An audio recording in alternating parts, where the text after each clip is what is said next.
Hello বন্ধুরা, চলে গেছিলাম আমরা মাঝদিয়াতে। আর এটা ছিল আমাদের নেক্সট ক্লাস। মাঝদিয়া স্টেশনে নেমেই চলছিল আমাদের খাবার দোকান খোঁজা। তড়িঘড়ি করে যেই পাওয়া গেল আর ঝটপট তিনজন বসে পড়লাম খাওয়া দাওয়া করতে। নিয়েছিলাম লুচি, তরকারি আর একটা করে মিষ্টি।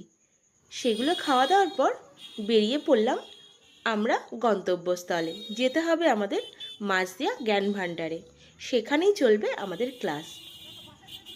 যেতে গিয়ে আমাদের চায়ের দোকান খোঁজা চলছিল। আর এই দেখো, রায়া নিয়ে যাচ্ছিল চা। গুটি গুটি পায়ে পেছন দিক দিয়ে যাচ্ছিলাম আমি। আর এই দেখো, যেতে গিয়ে পুরো থমকে দাঁড়ালাম। এত সুন্দর ব্যানার, আর দিদিকে কি মিষ্টি লাগছে। যাই হোক, গেটের ভেতর দিয়ে ঢুকতেই দেখলাম এখানে বিভিন্ন রকমের ক্লাস হয়। আর গুটি গুটি পায়ে ওপরে উঠে দেখলাম দিদির জাস্ট ক্লাসটা শেষ হয়েছে। তারপরে আমাদের আগের দিনের যে মেহেন্দিটা করা ছিল সেটাকে নিয়ে এখন প্যাকিং চলবে। এখানে প্যাকিং করছিল রায়া আর মৌসুমি, আর আমি করছিলাম ভিডিও। তারপরেই ক্লাস শেষ করে এখন আমরা দেখো ক্লাস শেষ করে ভর দুপুরে রোদের মধ্যে বেরিয়ে যাচ্ছি। হ্যাঁ চলো।